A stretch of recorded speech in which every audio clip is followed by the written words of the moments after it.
Kalau bisa saya tiap hari dikritik, karena itu bikin reach sosial media saya tinggi.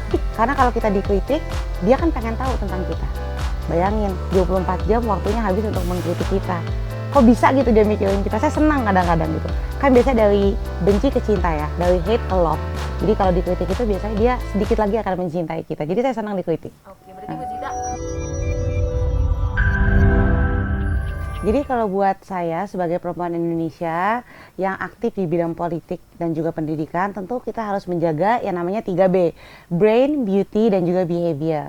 Jadi sebagai perempuan kita tentu harus terlihat cantik dan juga tentu punya intelektual yang baik dan juga kepribadian yang baik. Nah, terkait dengan kecantikan, tentunya sebagai perempuan wajib sekali untuk menjaga dan merawat kecantikannya. Nah, kalau saya pribadi tentunya perawatan pastinya, apalagi sudah memasuki usia 30. Usia saya kan 33 tahun, jadi pasti udah mulai nih kerasa kita sebagai perempuan mulai letih-letih, capek-capek, muka juga mungkin yang tadinya kencang udah mulai ya kayak sedikit nggak kencang. Jadi tentunya perawatan seminggu sekali itu, enggak seminggu sekali, sebulan sekali itu wajib banget facial. Terus juga ke salon tuh wajib untuk menjaga kesehatan rambut ya. Dan juga kalau kalian ada waktu bisa laser atau misalnya kalian bisa peeling untuk memperbarui regenerasi kulit gitu. Jadi basic-basic aja sih, yang penting sebulan sekali itu jangan sampai nggak ada perawatan untuk kalian. Kalau dari pola hidup sehat mungkin dari olahraga atau mungkin dari pola makanan dan kita sendiri ada guys setiap weekend atau lari atau seperti apa? Ya, kalau dari pola kesehatan tentunya selain kamu jaga perawatan dari luar, juga penting banget menjaga perawatan dari dalam ya. Wajib banget olahraga, apalagi untuk perempuan yang usianya di atas 30 tahun. Kalau saya sukanya, kalau sudah suka satu olahraga ya menekuni satu olahraga aja, jangan banyak dicampur-campur, nanti malah bingung. Kalau saya sekarang sedang suka tenis, jadi ya udah kalau misalnya ada waktu tenis 2 jam, selain olahraganya juga fun, bisa main sama teman-teman, juga saya suka gitu. Jadi buat kalian yang perempuan-perempuan tentu penting banget untuk selain menjaga kecantikan dari luar juga dari dalam, salah satunya juga dari olahraga. Nah, apakah pernah ada omongan buat main bareng? Iya. Udah lama dekat dengan keluarga Andara? Iya. Kalau dekat sebenarnya udah lama ya, dari SD itu sudah dekat dengan Nagita. Nah, semenjak bergabungnya Gigi dan Nisha ke Partai PAN, tentu kita senang banget, kita welcome banget. Sebenarnya tuh ajakan tenis itu udah lama, cuman aku sama Mbak Putri, kakak dan juga keluarga kayak kita belum pede nih untuk ngelawan Sultan Andara gitu. Jadi kita mau latihan tuh, jadi aku banyak latihan sekarang sama Mbak Putri.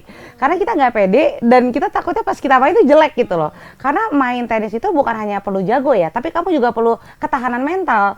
Nah, Sultan Andara ini kan mentalnya kuat banget. Kemarin waktu pertandingan juga lawan yang lebih muda, ya Raffi lawan yang lebih muda menang karena dia memang mentalnya tuh terbukti gitu ya. Jadi yang sedang aku lakukan dengan kakak-kakak aku juga latihan dulu nih, latihan tenis nih. Udah janjian nanti suatu saat kita akan tanding ya gitu. Tapi tunggu aja tanggal mainnya. Berarti udah siap Udah. Belum. Pukulannya masih belum bagus banget. Masih latihan. Masih latihan. Ya. Barang-barang branded kalau Ibu Zita sendiri ada kesukaan barang branded misalnya dari tas atau apa gitu? Kalau saya itu pakai barang branded sebenarnya udah dari dulu. Bukan hanya ketika menjabat. Bisa dilihat saya tuh track record saya dari saya SMP saya udah pakai barang branded karena memang walaupun keluarga saya politisi, Bang Sul tuh sebelumnya adalah wirausaha, punya bisnis yang sangat banyak gitu. Jadi bisa dilihat track recordnya. Nah, kalau saya sekarang makin kesini sebenarnya mungkin yang branded itu hanya tas dan sepatu. Sisanya untuk baju, hijab, make up, aksesoris saya suka banget sama produk lokal. Bahkan di PAN itu salah satu tagline-nya adalah bangga produk lokal. Karena untuk make up, apalagi terutama make up, juga hijab, baju, lebih bagus produk lokal menurut saya. Karena size-nya lebih cocok dengan wanita Asia, wanita Indonesia. Kalau jilbab juga udah tahu deh, cewek-cewek Indo tuh sukanya jilbabnya model apa yang ngeplek gitu kan. Terus pun kalau make up, warnanya shade-nya tuh lebih masuk kepada kulit kita gitu. Jadi kalaupun sekarang makin kesini ya, kalaupun pakai barang branded, aku mungkin pakai hanya sekedar tas aja dan sepatu itu pun kadang-kadang gitu, sama mungkin jam. Tapi kalau yang lain-lain lebih suka produk lokal. Mungkin bisa diberikan tips buat Ya, Sobat Wika. ya buat perempuan-perempuan di sana, walaupun udah punya anak, apalagi anak aku kan 3 kan, bukan jadi alasan untuk kita untuk malas-malesan, nggak jaga badan, nggak jaga tubuh, nggak jaga muka dan kecantikan. Tetap harus yang tadi brain, beauty, behavior.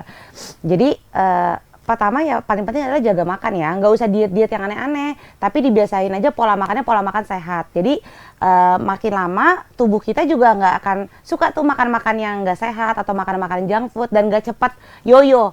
Gemuk kurus, jadi sustain gitu, kayak aku dari setelah punya anak ketiga itu sustain, jadi nggak yang naik turun kayak yoyo gitu. Jadi jaga makanan yang sehat, olahraga secukupnya, sekuatnya, nggak usah terlalu yang berlebihan juga, dan yang paling penting adalah jangan lupa happy, selalu happy gitu, selalu ya positive vibes, kelilingi lingkungan kalian dengan teman-teman yang vibesnya juga enak gitu.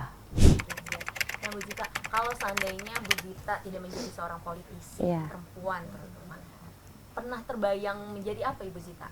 Kalau saya nggak jadi politisi perempuan, saya udah pasti balik ke sekolah. Saya mau gedein sekolah sebenarnya. Saya pengen sekolahnya tuh ada di se-Indonesia. Jadi saya pengen bikin sekolah Kids Republic itu ada di kota-kota besar. Jadi banyak banget sebenarnya saya pengen lakukan di bidang sekolah gitu. Saya pengen ngembangin klinik tumbuh kembang anak. Saya pengen ngembangin dari gimnastik untuk anak-anak. Jadi saya pengen balik lagi ke sekolah kalau saya nggak jadi politisi. Kedua, saya pengen jalan-jalan ke luar negeri yang bebas. Sebenarnya bisa aja, cuman kan nggak enak. Nanti pasti publik nilainya kok jalan-jalan. Sebenarnya dari dulu saya juga emang udah hobinya jalan-jalan gitu. Agar netizen tuh mau komen, mau lihat, walaupun komennya juga banyak yang pro dan kontra. Kalau menurut saya netizen Indonesia tuh unik. Kalau kita kasih konten yang bagus, yang wah kerja nih ada hasilnya gitu, itu nggak ditonton.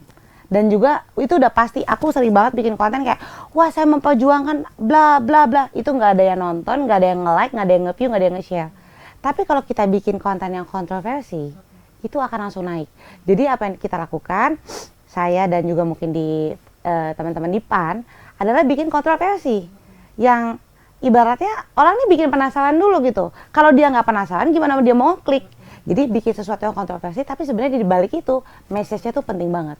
Kayak misalnya lagu Pan itu kan message-nya bantu rakyat. Tapi bisa dinyanyiin siapapun gitu. Bahkan sekarang ada yang versi jomblo. Terus juga banyak banget campaign-campaign kita kayak partai artis nasional. Oke, pada kesel kan? Wah, artis gini-gini joget-joget. Pas dilihat kesel-kesel, dilihat profilnya Uya Kuya. Wow, seorang Uya Kuya pagi siang malam belusukan. Nah itu kan, jadi menurut saya sesuatu yang kontroversi itu akan lebih dinikmati dan akan lebih potensi untuk ditonton oleh masyarakat Indonesia. Tapi walaupun itu kontroversi, sebenarnya di dalamnya banyak pesan-pesan yang penting di dalamnya. Terakhir Bu Zita, bagaimana Bu Zita menghadapi komentar netizen dari yang pro sampai kontra? Kalau saya tuh senang banget dikritik. Kalau bisa saya tiap hari dikritik.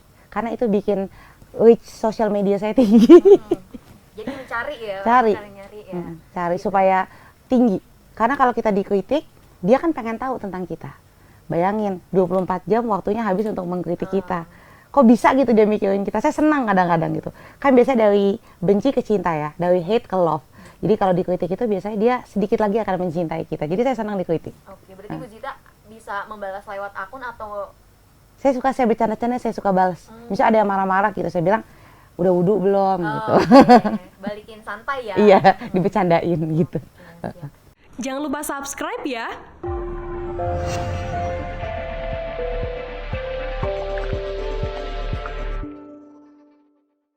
Jangan lupa subscribe ya.